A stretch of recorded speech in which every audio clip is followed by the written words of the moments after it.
ध्रुव? कार्तिक और जैस्मिन के मुंह से एक साथ निकला, एक लूजर और एक चुड़ैल। इस यूजर के नाम को सुनते ही दोनों के दिमाग में एक ही नाम आया था, पर अगले ही पल दोनों ने इस पॉसिबिलिटी से इनकार कर दिया। कोई सपने में भी नहीं सोच सकता था कि ध्रुव के पास इतने पैसे हो सकते हैं। कार्तिक, क्या तुमने कभी किसी को नाराज किया था या किसी की बेइज्जती की हो? जैस्मिन ने कार्तिक से पूछा, क्योंकि बहुत तेजी से जैस्मिन को छोड़कर बाकी सभी की रेटिंग बढ़ रही थी। जैस्मिन की बात सुनकर कार्तिक को गुस्सा आ गया। अगर किसी की बेइज्जती की भी थी तो इस समय ऐसा कौन है जो पैसों के मामले में कार्तिक से पंगा ले, क्योंकि पूरी यूनिवर्सिटी में कार्तिक से ज्यादा पैसे वाला कोई नहीं था। कार्तिक ने इस बार एक बहुत बड़ा अमाउंट, लगभग 16 लाख रुपए जैस्मिन के अकाउंट में डाले। इसके साथ ही जैस्मिन की रैंकिंग नंबर 1 पोजीशन में पहुंच चुकी थी। जैस्मिन अब थोड़ा रिलैक्स कर बगल में रखे बियर मग को उठाकर पीने ही जा रही थी कि रैंकिंग लिस्ट फिर से चेंज हो गई और जैस्मिन फिर से टॉप 10 से बाहर हो गई। इस समय 10वीं पोजीशन में पहुंचने के लिए भी कम से कम 20 लाख रुपयों की जरूरत थी। ये आखिर चल क्या रहा है? जैस्मिन ने फिर से टॉप 10 कंटेस्टेंट्स के अकाउंट में जाकर देखा। इस बार एक ही यूजर आईडी से सभी के अकाउंट में पैसे भेजे गए थे। Know top 10 for loser and चुड़ैल। जैस्मिन ने जब ये देखा तो वो कार्तिक से बोली, कार्तिक, तुमको मेरी मदद करनी होगी। मैं वादा करती हूँ कि तुम जो कहोगे मैं करूँगी। जैस्मिन खुद भी जानती थी कि भले ही वो कार्तिक को और पैसे डालने के लिए कह रही थी, पर 20 लाख के ऊपर जाने के बाद कार्तिक के लिए भी ये मुश्किल हो जाएगा। और कार्तिक को डर था कि वो जो भी हो, कार्तिक और जैस्मिन को जानबूझकर नीचा दिखाने के लिए ये कर रहा था। कार्तिक अगर पैसे डाल भी देगा तो हो सकता है वो बंदा बेट बढ़ाकर डबल भी कर सकता है। वो जो भी है काफी पैसे वाला लग रहा था। कार्तिक कुछ नहीं कर सकता था। उसने जैस्मिन को धीरज देते हुए कहा, जैस्मिन, क्यों ना तुम अगले हफ्ते फिर से ट्राई करो। मुझे लगता है वो लोग अपनी लिस्ट अगले हफ्ते फिर से अपडेट करेंगे। जैस्मिन को लिस्ट में टॉप 10 में पहुंचाने के लिए कार्तिक को 1 करोड़ रुपए भी कम लग रहे थे। जैस्मिन खुद भी जानती थी कि इतना बड़ा अमाउंट कार्तिक जैसे रिच लड़के के लिए भी ज्यादा थी, पर जैस्मिन पिछले 2 हफ्तों से खुद को टॉप पोजीशन में दिखाने के पोस्ट सभी सोशल मीडिया प्लेटफॉर्म्स में डाल रही थी। अगर पता चला कि वो टॉप पोजीशन तो छोड़ो, वो टॉप 10 में भी नहीं आ पाई है, तो उसका मजाक बनाने वाले लोगों की भी कमी नहीं थी। जैस्मिन ने अपनी आखिरी कोशिश की। कार्तिक, क्या तुम प्लीज? जैस्मिन की बात खत्म करने से पहले ही कार्तिक ने कहा, जैस्मिन, एक काम करो, तुम अभी घर जाओ और थोड़ा रेस्ट करो।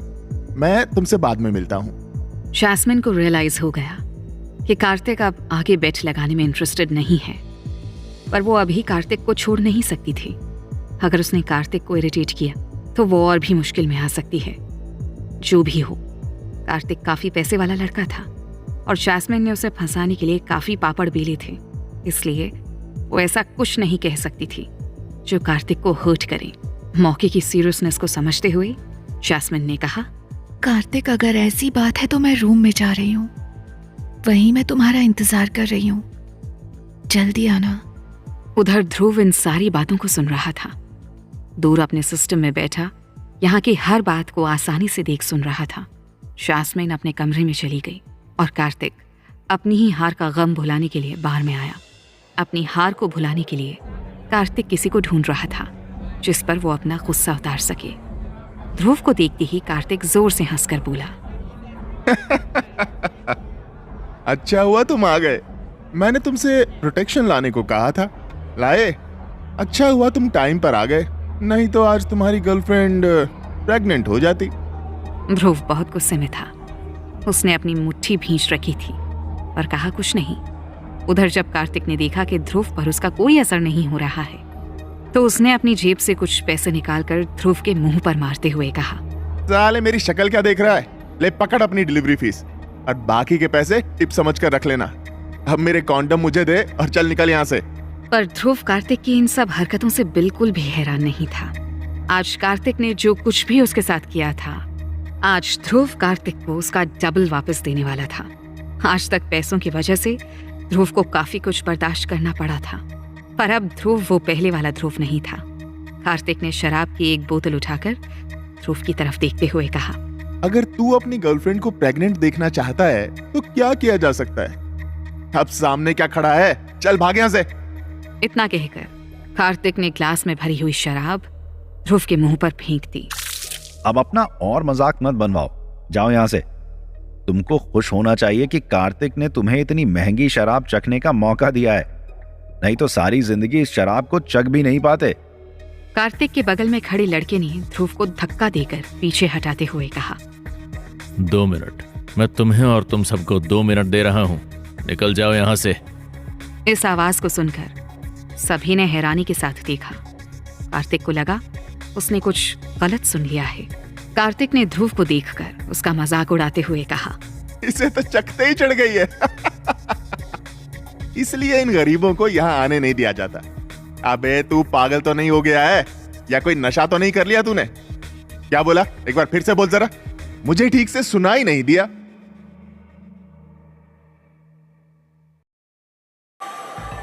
मैंने कहा निकलो यहाँ से अभी। ध्रुव ने एक एक शब्द पर जोर देते हुए कहा। ध्रुव की बात सुनकर कार्तिक दोनों हाथ फैलाकर जोर से हंस दिया। फिर ध्रुव को अपनी उंगली दिखाते हुए बोला, तू कौन है बे जो मुझे ऑर्डर दे रहा है? या सच में तेरा दिमाग फिर गया है, या तुझे पागल कुत्ते ने काट लिया है? मैं साल का 10 लाख रुपए इस बार का देता हूँ, तो तू होता कौन है मुझे ऑर्डर देने वाला? ध्रुव ने उसे देखा और पीछे मुड़कर चला गया। पीछे से कार्तिक के गुर्गे हूटिंग करने लगे। इतनी जल्दी सारी हवा निकल गई? ऐसे दुम दबा के भागना ही था तो पंगा क्यों लिया? ध्रुव चुपचाप चलता हुआ बार काउंटर तक गया और वहां रखा एक माइक्रोफोन उठाकर अपना गला साफ कर बोला, यहाँ मौजूद सभी लोग प्लीज थोड़ा ध्यान दें।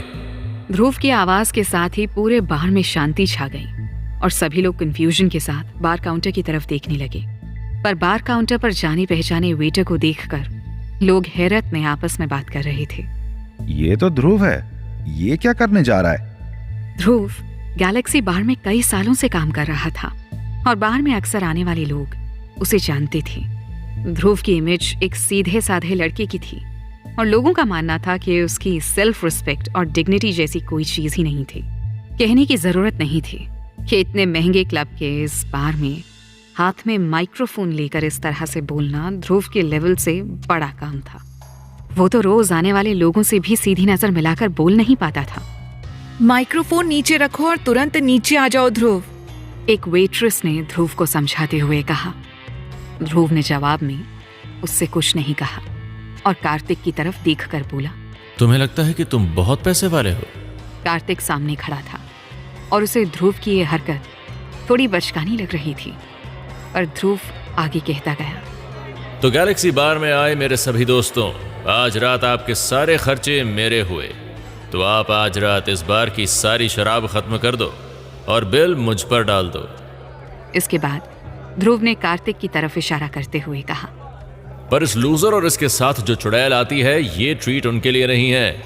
इसके बाद ध्रुव ने कैशियर की तरफ देखकर कहा, मैंने सारा पेमेंट कर ही दिया है, तो इसलिए मैं चाहूंगा कि इस लूजर को तुम बाहर निकाल दो। कैशियर अभी भी पैसे गिन रहा था। कुल 20 लाख रुपए थे। ये तो केवल ध्रुव ने एडवांस के तौर पर दिए थे। आज रात की सेल तो बहुत ज्यादा होनी थी। कैशियर ने खुशी के साथ गर्दन ऊपर उठाकर इशारा करते हुए गैलेक्सी बार के एक स्टाफ की ओर इशारा करते हुए कहा, सारा पेमेंट हो गया है। बार में बैठे लोग ध्रुव के इस अनाउंसमेंट को सुनकर पहले से ही खुश थे। कैशियर के अनाउंसमेंट के बाद सभी खुशी से पागल हो गए थे और सभी कार्तिक को देखकर हूटिंग करने लगे। Get out now, get out now. इस हूटिंग के बीच एक तेज आवाज आई, तुमने सुना नहीं क्या? लूजर और चुड़ैल के लिए यहाँ कोई जगह नहीं। ये सब देखकर कार्तिक दंग रह गया था। उसे लग रहा था जैसे वो कोई बुरा सपना देख रहा हो। आज तक उसी ने हर किसी को इस तरह से बेइज्जत किया था, पर आज पहली बार उसे किसी ने आईना दिखाया था, और दिखाया भी किसने, जिसे वो हमेशा बुली करता रहा, ध्रुव। कार्तिक दौड़ता हुआ फ्रंट डेस्क के पास पहुंचा और वहां से पता चला कि ध्रुव ने सच में सारा बिल पे कर दिया था और फ्रंट डेस्क में कुछ लोग ध्रुव के नाम का बोर्ड लगा रहे थे। कार्तिक अपनी आंखों पर विश्वास नहीं कर पा रहा था और उसने हैरत से पूछा, ध्रुव, तुम इतना पैसा कहां से लाए? तुम्हारे पास इतने पैसे कैसे हो सकते हैं? ध्रुव ने उसकी बात का जवाब देने की बजाय उससे कहा, मैंने कहा निकलो यहाँ से। ध्रुव के इतना कहते ही पीछे से कुछ लोग कार्तिक को छेड़ने लगे। चलो भागो यहाँ से, आज की पार्टी ध्रुव की तरफ से। कम ऑन, यहाँ कोई सीन क्रिएट मत करो। अब अच्छे बच्चों की तरह चलो, भागो यहाँ से। कार्तिक इतनी बेइज्जती बर्दाश्त नहीं कर पाया और बोला, तुम रुको और देखो मैं क्या करता हूँ। मैं पूरी दिल्ली यूनिवर्सिटी पर राज करता हूँ। इस बार तुम जीते, आगे देखो। ध्रुव ने उसे देखकर बहुत आराम से कहा, अभी तो पार्टी शुरू हुई है, अब तुम देखो, तुम्हारे अच्छे दिन खत्म हुए, आगे समय बहुत बुरा आने वाला है, अब तुम थोड़े सीरियस हो जाओ। ध्रुव की बात सुनकर कार्तिक हैरान था। ध्रुव की बात का क्या मतलब हो सकता है? ध्रुव जैसा फटीचर इंसान एक रात में इतना बड़ा आदमी कैसे बन गया? ये नामुमकिन है, क्योंकि कार्तिक एक पैसे वाली फैमिली से था। वो इतना जरूर जानता था कि पैसे वाले लोग अपने पैसों को यूज नहीं कर पाते हैं, क्योंकि उनका पैसा इन्वेस्टमेंट में लगा होता है, जिसके प्रॉफिट से वो लोग राज करते हैं। पर एक गरीब आदमी इस तरह से पैसे बर्बाद नहीं कर सकता। ध्रुव ने आज जास्मिन को टॉप 10 से दूर रखने के लिए करोड़ रुपए खर्च कर दिए होंगे, और अभी उसने 20 लाख रुपए गैलेक्सी बार में डाल दिए। कार्तिक इतनी आसानी से जाने वालों में नहीं था। उसने जाते जाते कहा, ध्रुव गिल, मैं नहीं जानता तुम ये पैसे कहां से लाए हो, पर मेरे पास भी पैसों की कमी नहीं है। अगर गैलेक्सी बार में मुझे जगह नहीं मिलती तो मैं भी इस बार में नहीं आऊंगा। इतना कहकर कार्तिक ने एक बोतल उठाकर ध्रुव की तरफ फेंकते हुए अपने गुर्गों से कहा, चलो चलो। रुको। ऐसा लग रहा था ध्रुव कार्तिक को इतनी आसानी से जाने देने वाला नहीं था। ध्रुव के कहने पर कार्तिक ने पलटकर पूछा, अब क्या प्लान था ध्रुव का? कार्तिक जानता भी है उसका पाला किससे पड़ा है। क्या होगा जास्मिन का? अब क्या चाहते हो? ध्रुव ने बिल डेस्क पर जाकर कहा। मुझे लगता है कार्तिक ने अभी तक अपना बिल पे नहीं किया है। ध्रुव ने कार्तिक का बिल निकलवाया और कैशियर को बिल देकर कार्तिक के पास भेजा। बिल देखकर कार्तिक गुस्से में बोला, केवल 60,000 रुपए? इतना कहकर कार्तिक ने अपना क्रेडिट कार्ड निकालकर कैशियर की तरफ फेंकते हुए कहा, इससे ले लो। कैशियर ने अपनी मशीन में कार्ड स्वाइप किया और थोड़ा मुंह बनाकर कार्तिक की तरफ देखते हुए कहा, सॉरी सर, आपके कार्ड में पैसे नहीं है। ये नामुमकिन है। कार्तिक ने जास्मिन के ऊपर 30 लाख रुपए से ज्यादा खर्च कर दिए थे। कैशियर ने फिर से चेक किया तो पता चला कि कार्ड को फ्रीज कर दिया गया है, पर कार्तिक को इससे कोई फर्क नहीं पड़ रहा था, क्योंकि उसके पास कई बैंक्स के कार्ड्स थे। पर लगभग सभी कार्ड्स को ट्राई करने के बाद भी वो किसी भी कार्ड से पेमेंट नहीं कर पा रहा था। आखिर क्या परेशानी है? ये नामुमकिन है। कार्तिक के चेहरे पर बेचारगी और मायूसी छाई हुई थी। कार्तिक को कुछ नहीं सूझ रहा था। उसने अपना फोन निकाला और किसी को फोन लगाकर पूछा, डैड, मैं किसी भी क्रेडिट कार्ड को यूज क्यों नहीं कर पा रहा हूँ? फोन उठते ही कार्तिक ने गुस्से में कहा, पर दूसरी साइड से उसके पापा भी परेशान ही लग रहे थे।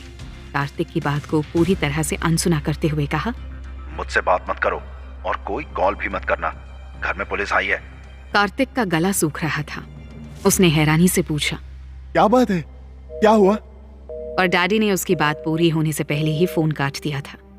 कार्तिक खुद भी ये बात अच्छे से जानता था कि उसके घर में जो पैसे आ रहे हैं वो ईमानदारी के नहीं है। पर कार्तिक खुद ही हमेशा से लोगों को बताता फिरता था कि उसके पापा के पीछे कितने बड़े बड़े लोगों का हाथ है। अगर ऐसा ना होता तो कार्तिक की फैमिली इतनी जल्दी इतनी बड़ी पोजीशन तक नहीं पहुंच पाती। हालांकि इस समय कार्तिक के पास भी इतना समय नहीं था कि वो अपने पापा के बारे में सोचे। इस समय वो गैलेक्सी बार के बिल डेस्क पर खड़ा था और उसका कोई भी कार्ड काम नहीं कर रहा था, और अगर उसने बिल पे नहीं किया तो वो बार से बाहर नहीं निकल सकता था। कार्तिक ने अपने दोस्तों की तरफ देखकर पूछा, क्या तुम लोग मुझे कुछ पैसे दे सकते हो? मैं कल तक तुम लोगों को दे दूंगा। अभी रुको जरा। कार्तिक अपने दोस्तों से पैसे उधार देकर अभी निकलने ही वाला था कि पीछे से ध्रुव ने आवाज लगाकर उसे फिर से रोक लिया। अब क्या है? ध्रुव ने हंसते हुए कहा, अभी तुमने मेरे सामने एक बोतल तोड़ी है। सही कहें तो बार की सारी बोतलें मैंने खरीद ली थी, पर तुमने उसे तोड़ दिया। क्योंकि तुमने इसे तोड़ा है तो तुम ही इसके पैसे भर दो। अब तक लगभग बार के सभी लोग ही ध्रुव और कार्तिक के पास खड़े होकर ये तमाशा देख रहे थे। कार्तिक गुस्से में बोला, एक सड़ी सी बोतल कितने की होगी? आ जाओ, मैं अभी पे कर देता हूँ। अच्छी बात है, ध्रुव ने वेटर की तरफ इशारा किया जो अभी भी कांच के टुकड़े बटोर कर एक ट्रे में रख रहा था। ध्रुव का इशारा मिलते ही वेटर ट्रे लेकर सामने आया और बिल डेस्क की ओर बढ़ा दिया। कैशियर ने बोतल के टुकड़े उठाकर हैरानी से ध्रुव की तरफ देखा, फिर कार्तिक की तरफ देखकर बोला, जो बोतल टूटी है उसका नाम है मैकेलन। ये 1955 की है। इसकी कीमत। इतना कहकर कैशियर ने प्राइस टैग कार्तिक को दिखाते हुए बार कोड स्कैन कर कहा, 66,66,666 रुपए। बोतल की कीमत सुनकर लोग हैरान थे। ये बोतल इस बार की सबसे महंगी बोतल थी, जिसे गैलेक्सी बार ने बहुत सजा कर रखा था। हैरत की बात यह थी कि ये बोतल कार्तिक के ठीक सामने की बोतल में लावारिस किसने रख दी थी। शायद यही कारण था कि कैशियर ने बोतल को देखने के बाद पहले ध्रुव की तरफ देखा, फिर कार्तिक की तरफ। कुछ लोग अभी भी अपने मोबाइल से इस टूटी बोतल की फोटो ले रहे थे। कुछ लोग इस बोतल के बारे में सर्च कर रहे थे, जिसमें कार्तिक का एक गुर्गा भी था। उस बोतल के दाम सुनकर कार्तिक के होश उड़ गए थे। उसने 66 लाख रुपीस की शराब की बोतल तोड़ दी थी और उसके पास 1 रुपया भी नहीं था। कार्तिक पागलों की तरह चीख रहा था। ये इतनी महंगी कैसे हो सकती है? कार्तिक की बात को अनसुना कर ध्रुव ने कैशियर से पूछा, सर मैं जान सकता हूँ कि कार्तिक पैसे कैसे देगा? और ध्रुव को जवाब मिला, शराफत से या मार खाकर। भले ही आज सवेरे तक ध्रुव गैलेक्सी बार का वो वेटर था, पर अभी ध्रुव इस पार्टी का होस्ट था। कैशियर ने ध्रुव की तरफ मुस्कुराकर देखकर कहा, चिंता मत करो, हमारे पास कई तरीके हैं पैसे वसूलने के। डर से कार्तिक की आंखें सिकुड़ गईं। वो डर और गुस्से से चिल्लाया, इस बोतल के पैसे मैं क्यों भरूं? मैंने तो इसे चखा तक नहीं है, ना मैंने इसे ऑर्डर ही किया था। तुम्हारी हिम्मत कैसे हुई इसके पैसे मेरे पर डालने की? क्या तुम जानते हो मैं कौन हूं? और क्या तुम्हें पता भी है मैं किस फैमिली से आता हूं? अब तक बार में खड़े बाउंसर भी आ चुके थे। मैं नहीं जानता तुम कौन हो और तुम्हारे बाप कौन है। मैं बस इतना जानता हूं कि अगर तुमने इसके पैसे 2 दिन के अंदर नहीं भरे तो मैं तुम्हारी जिंदगी खराब कर दूंगा, समझ गए? इतना कहते ही बाकीपर ने एक घूंसा सीधे कार्तिक के चेहरे में जड़ दिया। क्या कार्तिक का फैमिली बैकग्राउंड पे काम नहीं आने वाला? क्या पुलिस अपने आप आई है या भेजी गई है? कैसे कर पाएगा कार्तिक इतनी बड़ी पेमेंट?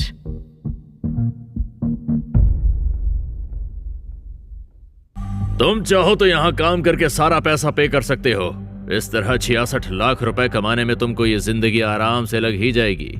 वैसे भी तुम अभी जवान हो। ध्रुव ने कार्तिक को देखकर तेज आवाज में कहा। कभी कार्तिक ध्रुव को भी ऐसे ही रोज तिल तिल कर मारता था। कार्तिक ने ध्रुव के साथ जो कुछ भी किया था उसे देखते हुए ध्रुव का रिवेंज बहुत ज्यादा था। ऑब्वियसली लोगों के घमंड और सेल्फ रिस्पेक्ट को इस तरह से कुचलकर खत्म करने में ध्रुव को एक अजीब सा मजा आ रहा था।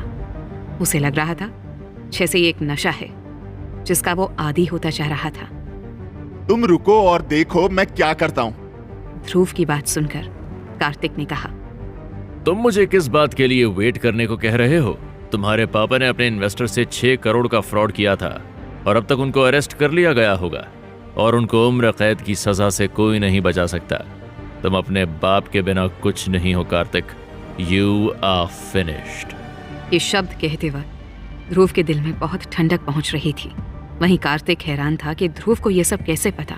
ध्रुव को अभी 1 घंटा भी नहीं हुआ था और 1 घंटे में कार्तिक की पूरी फैमिली चौपट हो चुकी थी। शहर के सबसे पैसे वाले लोगों में से एक शख्स को चौपट करने में केवल 1 घंटा लगा। ध्रुव ने गरीबी में जन्म लिया था। वो जानता था कि बगैर पैसों के सर्वाइव कैसे किया जाता है, पर कार्तिक को यह सब सीखने में अभी पूरी जिंदगी लग जाएगी। ध्रुव एक टेबल में बैठा और एक महंगी शराब लेकर पीने लगा। नॉनसेंस, तुम जानते नहीं हो मेरे पापा के पीछे किन लोगों का हाथ है। उनको बाहर आने में केवल 1 मिनट लगेगा। कार्तिक को ध्रुव की बात पर यकीन नहीं हो पा रहा था। वो गुस्से में ध्रुव की बातों को सुनकर बोला। ध्रुव ने मैकेलन 1955 की एक और बोतल बार काउंटर से निकाली। कार्तिक को देखकर बोतल तोड़कर कार्तिक के सिर पर उड़ेल दी। इसे चख लो कार्तिक, ये तुम्हारी जिंदगी की सबसे अच्छी शराब है। आज के बाद तुमको कभी इतनी महंगी शराब चखने का मौका भी नहीं मिलेगा। इतना कहने के बाद ध्रुव ने इशारा किया और बार के बाउंसर्स ने कार्तिक को उठाकर बाहर फेंक दिया। अब ध्रुव को इस बार में काम करने की जरूरत नहीं थी और ध्रुव को लगा अब उसे अपनी आइडेंटिटी छिपाने की भी कोई जरूरत नहीं रही। ध्रुव फिर से अपनी टेबल में आकर शराब पीने लगा। अभी ध्रुव ने कुछ पेग लिए ही थे कि जैस्मिन भी वहां आ गई। जैस्मिन काफी देर तक अपने प्राइवेट रूम में कार्तिक का इंतजार कर रही थी, पर अभी तक वो नहीं आया तो जैस्मिन को फाइनली बाहर आना पड़ा। वो कार्तिक को लेकर बहुत परेशान थी। ध्रुव की नजरों में जैस्मिन कभी दुनिया की सबसे खूबसूरत लड़की हुआ करती थी, पर इस इंसिडेंट के बाद उसे देखने का नजरिया ही बदल गया था। वो पैसों के लिए कुछ भी करने को तैयार एक सड़क छाप लड़की थी। उसे पैसों के अलावा और किसी चीज से कोई मतलब नहीं था। जैस्मिन ध्रुव को देखकर उसके पास आकर बोली, कार्तिक कहाँ है? ध्रुव ने उसे पूरी तरह से इग्नोर करते हुए कहा, वो तो गया। यहाँ क्या हुआ था इसका शायद जैस्मिन को कुछ अंदाजा हो गया था या किसी ने उसे बता दिया था। इसलिए जैस्मिन ने ध्रुव से कहा, अब ध्रुव, तुम यहाँ ऐसे बैठकर क्यों पी रहे हो? मुझे लगता था तुम मुझे चाहते हो, पर तुम अपने पैसों को इस तरह से बर्बाद करने में लगे हो। जैस्मिन की बात सुनकर ध्रुव हंस दिया। मेरे पीने से तुम्हें क्या परेशानी है? मैं अपने पैसों से पी रहा हूँ। क्या ये कार्तिक से बेहतर नहीं है जो अपने बाप के पैसों से रोब झाड़ता था? ध्रुव की बात सुनकर जैस्मिन ने जो कुछ सुना था वो कह दिया। सच में? क्या तुम सच में अपने पैसों से पी रहे हो? अगर सच में हिम्मत है तो सबके सामने एडमिट करो कि तुमने पैसे चोरी किए हैं। तुम्हारी माँ तुम्हारे जैसे लड़के को देखकर काफी नाराज होगी। इतना कहकर जैस्मिन बार से बाहर जा रही थी। जैस्मिन की बात सुनकर ध्रुव हैरान था। ये पैसों की चोरी की बात कहाँ से आ गई और जैस्मिन माँ का नाम क्यों ले रही थी? क्या कुछ ऐसा है जिसकी मुझे जानकारी नहीं है? इसलिए ध्रुव ने जैस्मिन से पूछा, क्या बोल रही हो? क्या मतलब है तुम्हारा? जैस्मिन ने नाराजगी के साथ ध्रुव को देखकर कहा, ध्रुव, तुम ऐसे बात कर रहे हो जैसे तुमको कुछ पता ही नहीं है। तुमने अलीशा के पैसे चुराकर अपनी माँ को शॉपिंग कराई, अब ऐसे बिहेव कर रहे हो जैसे कुछ पता ही नहीं है। मुझे विश्वास नहीं हो रहा है कि तुम इतने घटिया इंसान होंगे। जैस्मिन की बात सुनकर ध्रुव को विश्वास नहीं हो पा रहा था कि अलीशा कहाँ से आ गई और ये बातें कौन फैला रहा है। अलीशा जैस्मिन की सहेली थी। जब जैस्मिन और ध्रुव साथ में थे तब से अलीशा ध्रुव को नीचा दिखाने की कोशिश करती आ रही थी। जैसे ही अलीशा ध्रुव को देख लेती थी वैसे ही उसका पारा चढ़ जाता था। उसे ध्रुव जरा भी पसंद नहीं था और वो हमेशा ही पीठ पीछे ध्रुव की बदनामी करती आ रही थी। अलीशा ध्रुव के बारे में क्या सोचती है ध्रुव अच्छे से जानता था, पर इस बार अलीशा ने हद पार कर दी थी। अलीशा ने उस पर चोरी का इल्जाम लगाया था। जैस्मिन के जाने के बाद ध्रुव ने अलीशा को फोन लगाया। ध्रुव, तुम्हारे जैसा चोर मुझे क्यों कॉल कर रहा है? अच्छा हुआ जैस्मिन ने तुमसे दूरी बना ली। तुम्हें तो यूनिवर्सिटी के बेसिक एटिकेट्स भी नहीं पता है। तुम घटिया इंसान हो ये तो मुझे पता था, पर तुम चोर भी होगे ये पता नहीं था। अलीशा की बात सुनकर ध्रुव ने पूछा, मैंने तुम्हारे कौन से पैसे चुराए? जरा ठीक से बताओ। ध्रुव ने गुस्से में दांत पीसते हुए अलीशा से बोला, तो इस पर अलीशा ने जवाब दिया, तुम कितने घटिया इंसान हो, मुझे तुमसे बात करने की जरूरत भी नहीं है, क्योंकि तुम्हारी मम्मी ने मुझे मेरे 40,000 रुपए वापस कर दिए हैं। अलीशा की बात सुनकर ध्रुव परेशान था। माँ का इन सब से क्या लेना देना? माँ ने अलीशा को पैसे क्यों दिए और उनके पास ये पैसे कहाँ से आए? जब वो यूनिवर्सिटी में आई थी तो उनके पास केवल 4,000 रुपए थे। उधर अलीशा बोले जा रही थी, मैंने तुम्हारे जैसा नालायक इंसान अपनी जिंदगी में कभी नहीं देखा। तुम्हारी माँ ने हॉस्पिटल से वापस आकर मुझे मेरे 40,000 रुपए वापस कर दिए। पता नहीं वो कहाँ से लेकर आई होंगी। तुम जरा खुद को देखो, इन पैसों से तुम बार में बैठकर शराब कैसे पी सकते हो? ये क्या कह रही थी जैस्मिन? ध्रुव ने चोरी की थी और माँ हॉस्पिटल में क्यों गई थी?